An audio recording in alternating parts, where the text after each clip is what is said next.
ओम शांति। आज की प्रेरणादायक कहानी है खिलता कमल।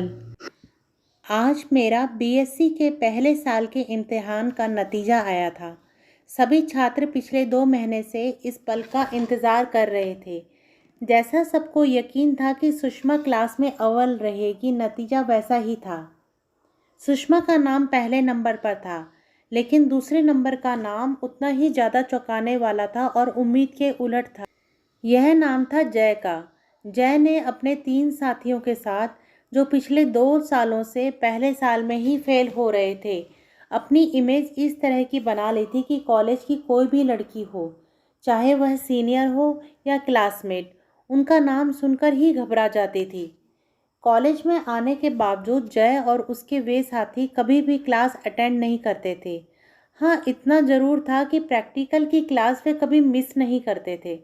वैसे इस बार जय के तीनों साथी भी पास हो गए थे, पर वे सभी ज़्यादा नंबर नहीं लाए थे। जय का दूसरा नंबर पाना किसी के भी गले नहीं उतर पा रहा था, जबकि हकीकत यह थी कि जय ने इसके लिए खूब मेहनत की थी। जय के पिता पास के किसी गांव में रेवेन्यू ऑफिसर थे और वे चाहते थे कि जय को पढ़ाई के लिए बढ़िया माहौल मिले, जो उसके भविष्य के लिए अच्छा हो। इसी वजह से जय घर परिवार से अलग रहकर इस छोटे से शहर में पढ़ाई कर रहा था। जय के घर से आते समय पिता ने उसे कड़े शब्दों में चेतावनी दे रखी थी कि अगर इम्तिहान में अच्छे नंबर नहीं आए तो उसे गांव में रहकर ही पढ़ाई करनी होगी। जय ने अपना कार्यक्रम इस तरह का बनाया हुआ था कि वह रात में 12 बजे से 3 बजे तक एकांत में ईमानदारी से पढ़ाई करता था। यही वजह थी कि वह दिन भर आवारागर्दी करने के बाद इतने अच्छे नंबरों से पास हो गया था। क्योंकि यह बात सभी छात्रों को मालूम नहीं थी, इसी वजह से न सिर्फ क्लासमेट बल्कि टीचिंग स्टाफ भी यही मान रहा था कि या तो जय का कोई रिश्तेदार यूनिवर्सिटी में रसूख वाले पद पर है जिसने उसे फायदा पहुंचाया है, या उसने जमकर नकल की है। जय भी इन बातों से अनजान नहीं था, पर उसने कभी इन बातों पर बवाल नहीं किया था। रिजल्ट अच्छा आया तो जय के ग्रुप की शरारतें भी बढ़ गई।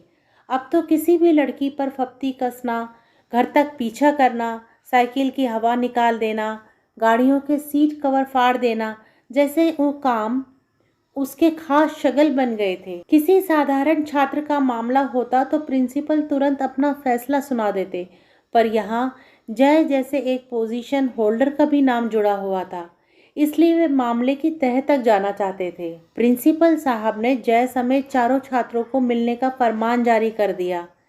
जैसी उम्मीद थी, चारों में से कोई भी मिलने नहीं पहुंचा। कड़े शब्दों के साथ दोबारा फरमान जारी हुआ। इस बार ना आने की दशा में घर पर सूचना भेजने की बात लिखी गई थी। जय के बाकी 3 साथी तो तय समय पर प्रिंसिपल के ऑफिस पहुंच गए, पर जय फिर भी नहीं पहुंचा। तीनों को भविष्य में शरारत न करने की चेतावनी देकर छोड़ दिया गया। जय के न आने पर प्रिंसिपल साहब ने खुद तफ्तीश करने का फैसला किया। टाइम टेबल के मुताबिक उस समय जय की जंतु विज्ञान की कक्षा चल रही थी। प्रिंसिपल साहब ने देखा कि वह पूरी तल्लीनता से अपने मटेरियल की पहचान करके अच्छी ड्राइंग के साथ अपनी कॉपी पर उतार रहा था, जबकि ज़्यादातर छात्र या तो अपने किसी साथी से या अपने टीचर से पूछ रहे थे।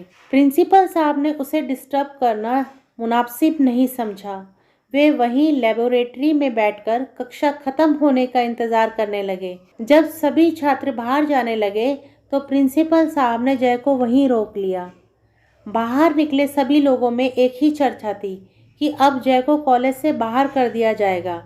लड़कियां खास तौर पर खुश थी। जय, मुझे अपनी प्रैक्टिकल कॉपी दिखाओ, प्रिंसिपल साहब कुछ कड़े व गंभीर लहजे में बोले। लीजिए सर, जय कॉपी बढ़ाते हुए बोला। चूंकि प्रिंसिपल साहब खुद भी इस विषय को पढ़ चुके थे, इसलिए उन्हें समझने में ज़रा भी परेशानी नहीं हुई। उल्टे जय की साफ सुथरी ड्राइंग और खुद के बनाए नोट्स ने उनको काफ़ी प्रभावित किया। कॉपी समय पर चेक भी कराई हुई थी। यह देखकर प्रिंसिपल साहब भी खुश हो गए, क्योंकि इस तरह के ज़्यादातर छात्र साल के आखिर में अपना काम खाना पूर्ति के लिए ही चेक कराते हैं। 2-2 नोटिस देने के बाद तुम मिलने नहीं आए, इसका मतलब समझते हो? तुम अपने आप को बड़ा तीसमार्का समझते हो। जानते हो तुम्हारे इस काम के लिए तुम्हें कॉलेज से निकाला भी जा सकता है।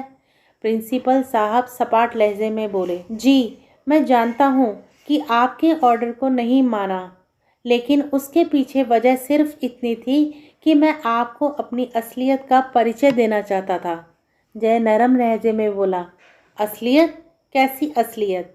प्रिंसिपल साहब ने हैरानी से जय की तरफ देखते हुए पूछा। सर, हर साल जन्मदिन पर पिताजी मुझे कुछ न कुछ उपहार देते आए हैं। पिछले साल मेरा 18वां जन्मदिन था। मैं कॉलेज के एडमिशन लेने की तैयारी कर रहा था। तब पिताजी ने मुझे समझाया और बताया था कि अब मेरा बचपना ख़त्म हो चुका है और मुझे गंभीरता से अपने और समाज के बारे में सोचना चाहिए। मैं तो हमेशा से ही अच्छा छात्र रहा हूँ, इस वजह से मेरे भविष्य की चिंता ज़्यादा नहीं थी, पर वे चाहते थे कि मैं समाज के लिए कुछ ठोस काम करूँ। ज़्यादा नहीं तो कम से कम किसी इंसान को तो उसकी खुशहाल ज़िंदगी दे सकूँ। पिताजी की इस इच्छा को मैंने व्रत के रूप में लिया। इन 3 साथियों को जो पिछले 2 सालों से फर्स्ट ईयर में फेल हो रहे थे को एक मिशन के रूप में लिया। जाहिर है कि परिवार के साथ रहकर मैं अपने मिशन में कामयाब नहीं हो सकता था, इसलिए घर से दूर कमरा लेकर यहाँ रहता हूँ।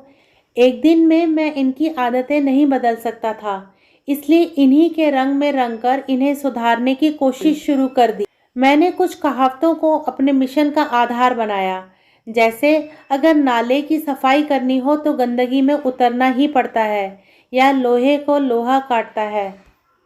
नतीजा आपके सामने है सर, जो 3 लोग पिछले 2 सालों में फेल हो रहे थे, इस बार संतोषजनक ढंग से पास हो गए हैं। उन लोगों जैसा बनने के लिए मुझे थ्योरी की क्लासें छोड़नी पड़ती हैं।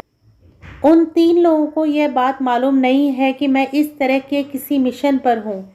जहाँ तक लड़कियों को छेड़ने या परेशान करने की बात है, तो 2 साल पहले तक ये तीनों किसी भी लड़कियों का दुपट्टा खींचकर भाग जाने, पेन से स्याही छिड़ककर उनके कपड़े खराब करने या धक्का मुक्की करने जैसे काम करके खुश होते थे। पर अब धीरे धीरे उन लोगों के स्वभाव में बदलाव आ रहा है। अब उनकी आदतें कमेंट्स पास करने तक ही सिमट गई हैं और मुझे यकीन है कि कॉलेज से पास आउट होने पर भी वे दूसरे छात्रों की तरह इज्जत के साथ ही जाएंगे।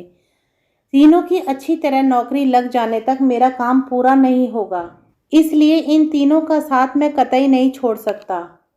प्रिंसिपल साहब और उनके साथ बैठे टीचरों में से किसी को भी इस तरह के जवाब की उम्मीद नहीं थी। बहुत अच्छा जय, प्रिंसिपल साहब खड़े होकर उसका कंधा थपथपाते हुए बोले, मुझे अपने रिटायर होने के बाद भी इस बात का गर्व रहेगा कि मैं एक ऐसे कॉलेज का प्रिंसिपल था जहां तालीम न सिर्फ अच्छा आदमी बनने को कहती थी, बल्कि अच्छा आदमी के जरिए अच्छा इंसान भी बनाती थी। मैं तुम्हें और तुम्हारे पूरे ग्रुप को शुभकामनाएं देता हूँ कि मुझे भविष्य के नतीजे जानने की उत्सुकता रहेगी। साथ बैठे दोनों टीचरों ने भी सहमति और सम्मान में सिर हिलाया। आज तकरीबन 6 साल बाद जय प्रिंसिपल साहब के घर जा रहा था। वैसे प्रिंसिपल साहब बीच बीच में बुलाकर जय से रिपोर्ट लेते रहते थे, पर पिछले 4 सालों से मतलब रिटायरमेंट के बाद से उनका कोई संपर्क नहीं था। डोरबेल बजाने पर प्रिंसिपल साहब ने जैसे ही दरवाज़ा खोला, सर मैं जय कहते हुए उसने झुककर प्रिंसिपल साहब के पैर छू लिए। अरे तुम्हें परिचय देने की क्या ज़रूरत है? क्या मैं तुम्हें नहीं पहचानता? अरे तुम्हें परिचय देने की क्या ज़रूरत है? क्या मैं तुम्हें पहचानता नहीं? और सुनाओ कैसे आना हुआ और तुम्हारा मिशन कितना कामयाब हुआ? प्रिंसिपल साहब ने अपनेपन से आशीर्वाद देते हुए पूछा।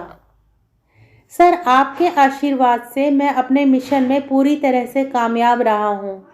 उन तीनों में से जो शारीरिक गठन में सबसे अच्छा था, उसे वन विभाग में सहायक वन विस्तार अधिकारी के पद पर नौकरी मिल गई है।